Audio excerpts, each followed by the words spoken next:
8월 20일 수요일 수요 예배를 시작하도록 하겠습니다. 먼저 찬송가 218장 함께 찬송 드리겠습니다.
오늘 본문은 잠언 23장 12절에서 28절입니다. 본문 함께 읽겠습니다. 훈계에 작심하며 지식의 말씀에 귀를 기울이라. 아이를 훈계하지 아니하려고 하지 말라. 채찍으로 그를 때릴지라도 그가 죽지 아니하리라. 내가 그를 채찍으로 때리면 그의 영혼을 수월에서 구원하리라. 내 아들아, 만일 내 마음이 지혜로우면 나 곧 내 마음이 즐겁겠고, 만일 내 입술이 정직을 말하면 내 속이 유쾌하리라. 내 마음으로 죄인의 형통을 부러워하지 말고 항상 여호와를 경외하라. 정령이 내 장래가 있겠고 내 소망이 끊어지지 아니하리라. 내 아들아, 너는 듣고 지혜를 얻어 내 마음을 바른 길로 인도할지니라. 술을 즐겨하는 자들과 고기를 탐하는 자들과 더불어 사귀지 말라. 술 취하고 음식을 탐하는 자는 가난하여질 것이요 잠자기를 즐겨하는 자는 헤어진 옷을 입을 것임이니라. 너를 낳은 아비에게 청종하고 내 늙은 어미를 경히 여기지 말지니라. 진리를 사되 팔지는 말며 지혜와 훈계와 명철도 그리 할지니라. 의인의 아비는 크게 즐거울 것이요 지혜로운 자식을 낳은 자는 그로 말미암아 즐거울 것이니라. 내 부모를 즐겁게 하며 너를 낳은 어미를 기쁘게 하라. 내 아들아, 내 마음을 내게 주며 내 눈으로 내 길을 즐거워할지어다. 대저 음녀는 깊은 구덩이요 이방 여인은 좁은 함정이라. 참으로 그는 강도같이 매복하며 사람들 중에 사악한 자가 많아지게 하느니라.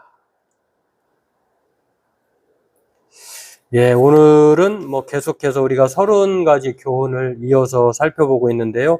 오늘은 세 번째 시간으로 30가지 교훈 세 번째 목록 12번째에서 18번째 교훈을 살펴보고 함께 은혜 나누기를 원합니다.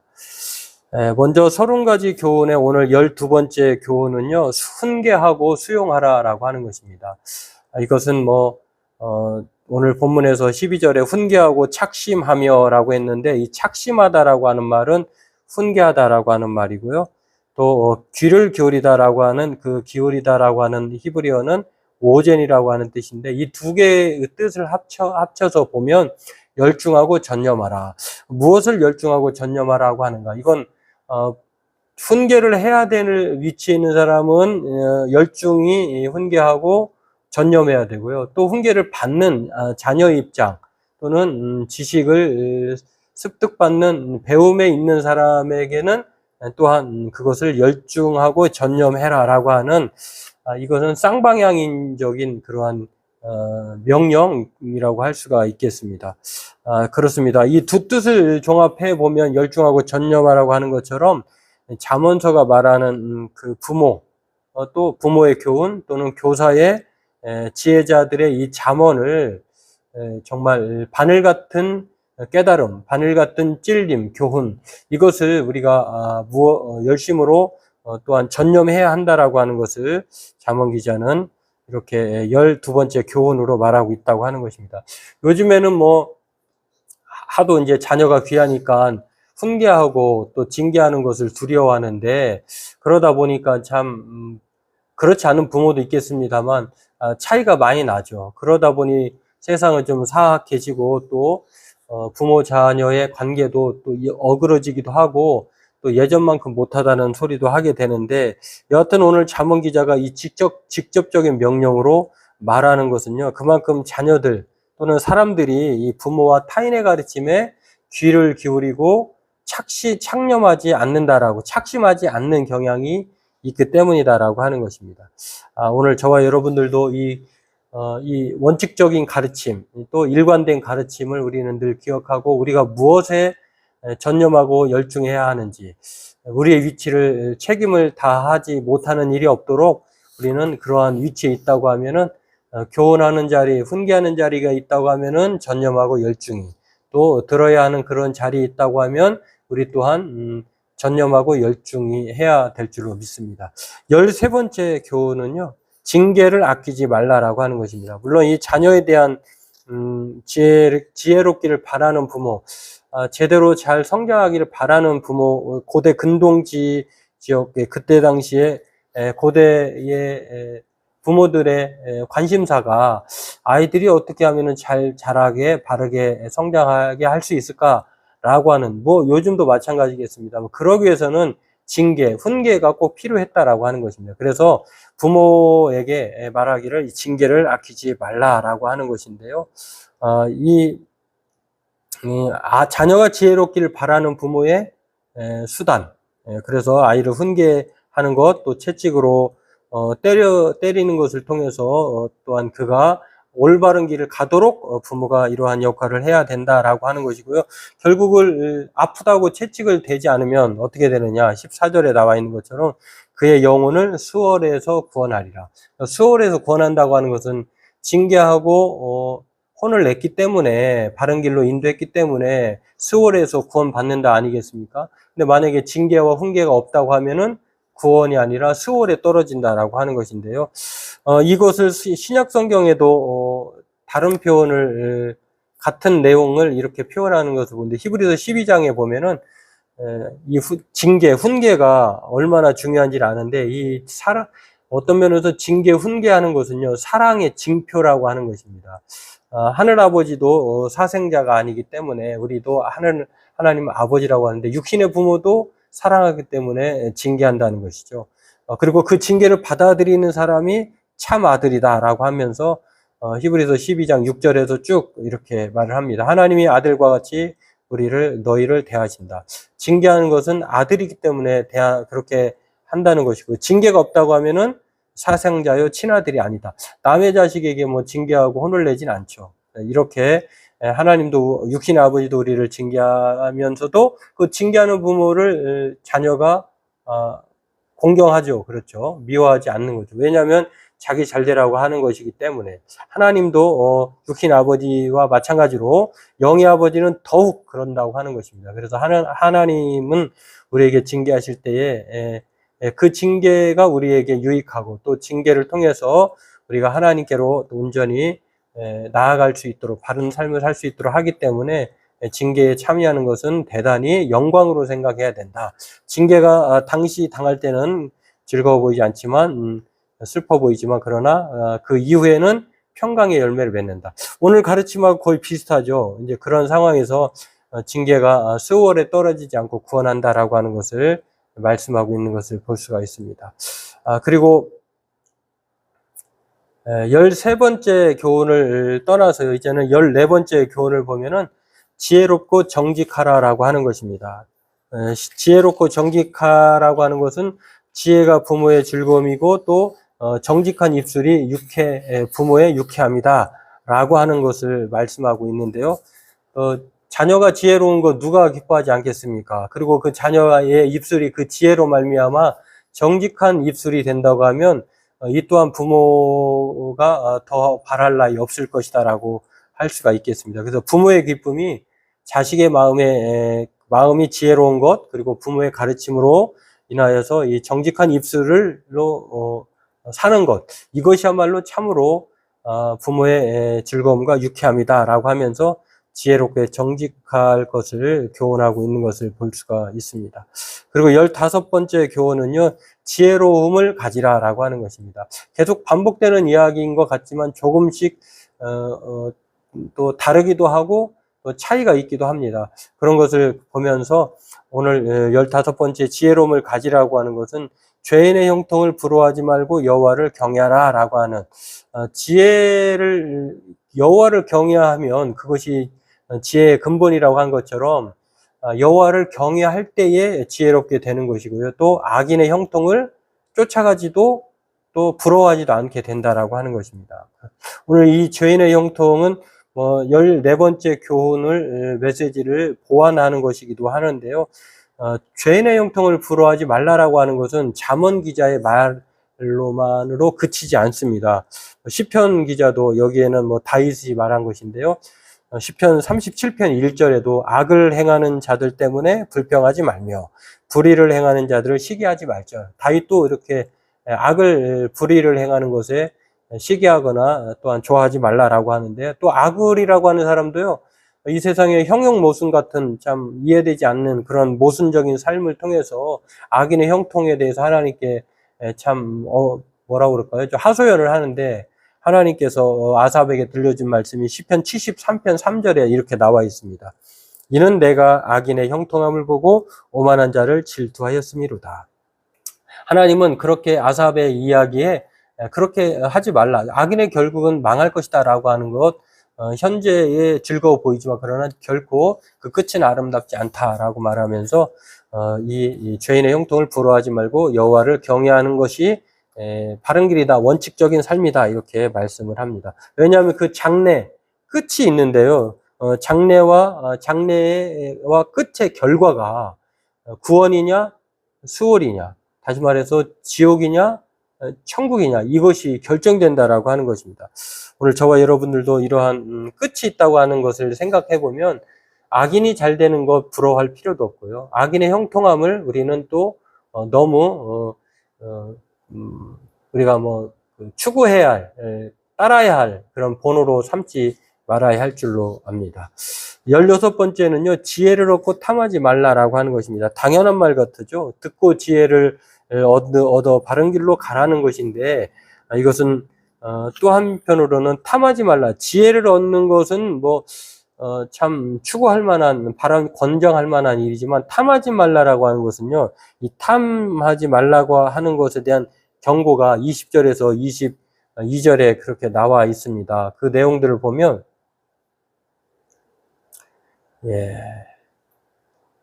풀과 고기를 탐하는 자들과 더불어 사귀지 말라. 19절 한번 볼까요? 이렇게 교훈하는 것이 무엇이냐라고 볼 때 탐하지 말라라고 하는 것을 보면,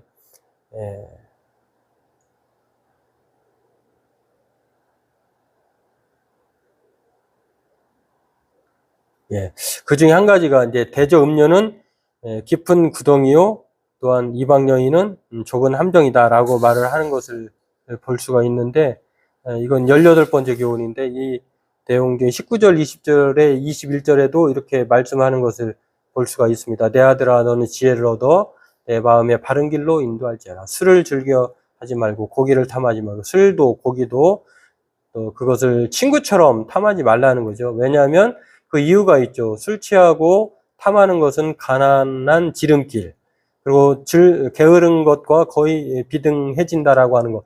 결국에는 술 탐하는 것, 술을 탐하고 또 즐겨하는 것, 고기를 탐하는 이 탐욕이 이거 결국에는 자신의 삶을 가난하게 한다라고 하는 것입니다.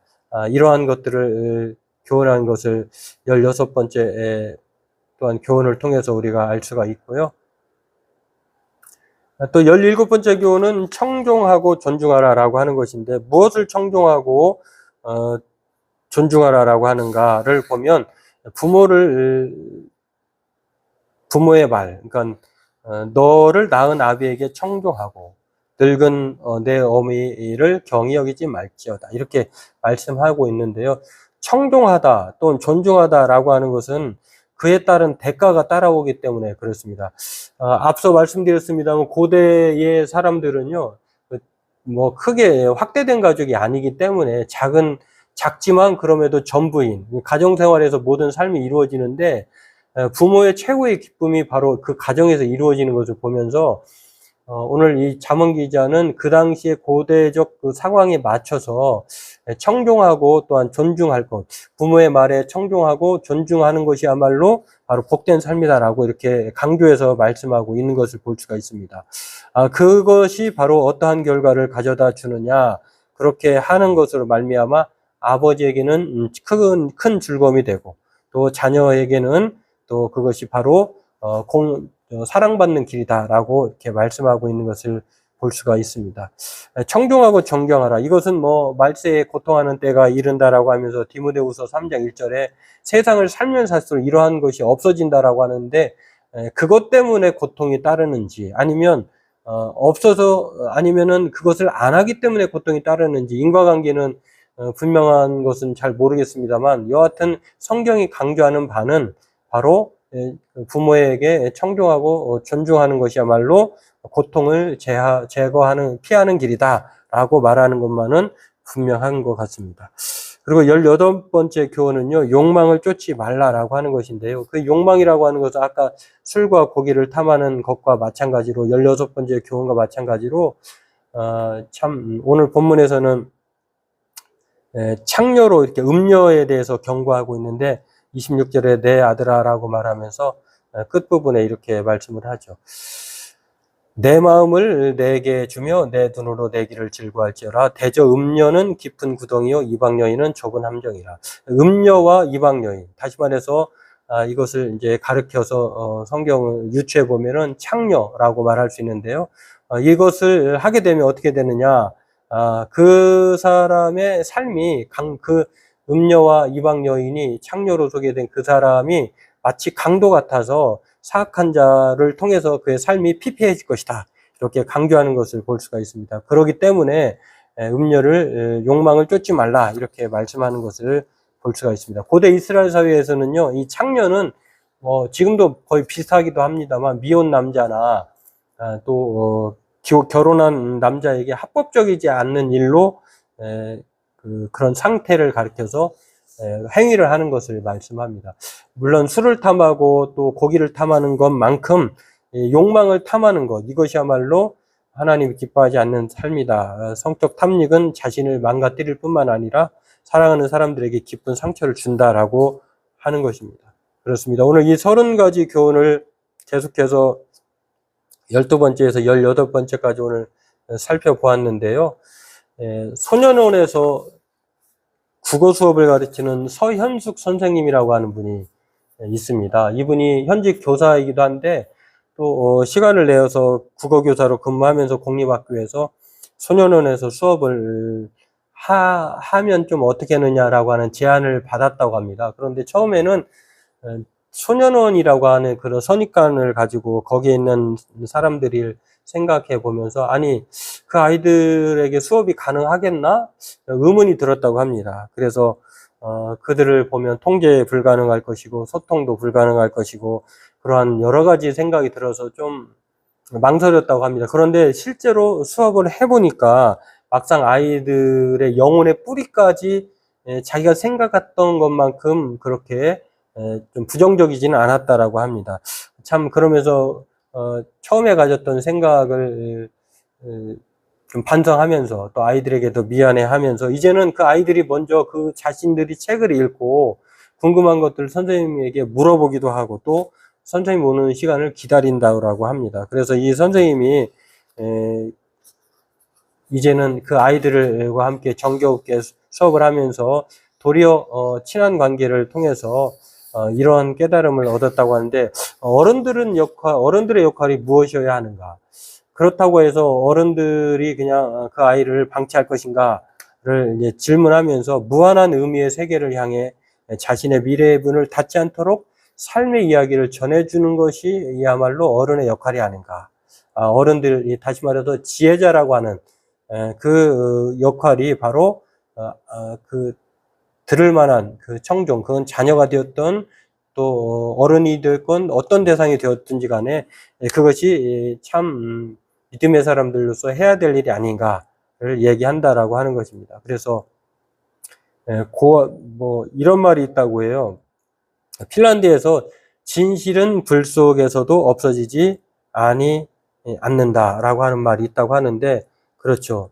진실은 어떤 상황에 불 속에서도 없어지지 않는 것처럼 하나님 우리 교훈 마음에 새겨야 될 교훈 정말 이 진리라고 하는 것은 바로 그런 것처럼 진실과 마찬가지의 그 속담처럼 그것은 진리 지혜를 쫓는다 하나님을 경외한다 이것이야말로 원칙 중에 원칙을 고수하는 것이고 또 마음에 착심하는 것이다라고 하는 것입니다. 창념하는 것이기도 하다라고 하는 것입니다. 우리가 귀 기울여야 할 것이 바로 하나님의 말씀인 지혜의 말씀이다라고 하는 그것은 없어지지 않고 또 이 소홀로 떨어지지 않고 구원의 길로 인도한다라고 하는 것입니다. 바라기는 저와 여러분들도 이 지혜자의 가르침을 쫓아 사는 것이야말로 원칙 중심의 삶을 사는 것일 뿐만 아니라 이것을 지킴으로 우리의 삶이 생명에 이른다라고 하는 것을 늘 기억하면서 오늘도 이 지혜자의 교훈을 생각하면서 그 지혜의 교훈을 따라 살아가는 저와 여러분 되기를 바라겠습니다.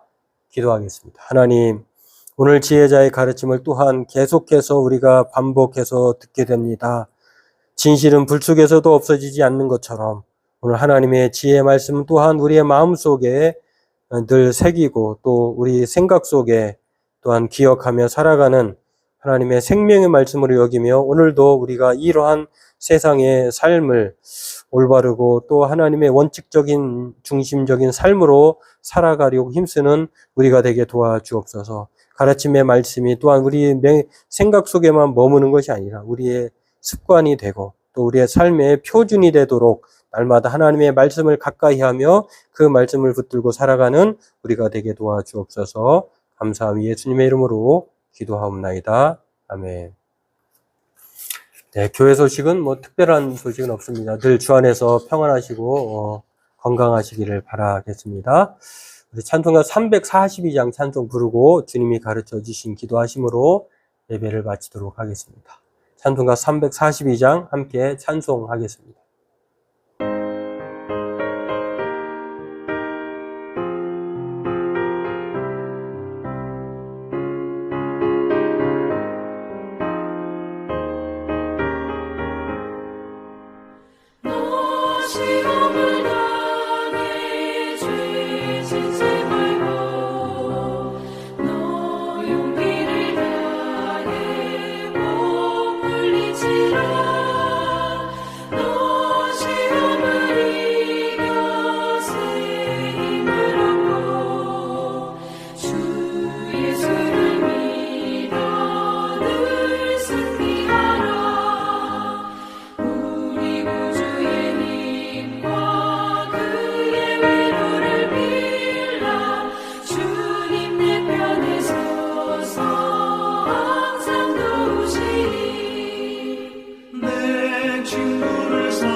하늘에 계신 우리 아버지, 아버지의 이름을 거룩하게 하시며 아버지의 나라가 오게 하시며 아버지의 뜻이 하늘에서와 같이 땅에서도 이루어지게 하소서.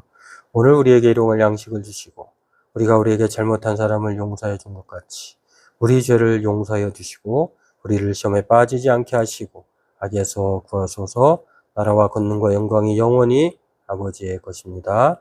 아멘.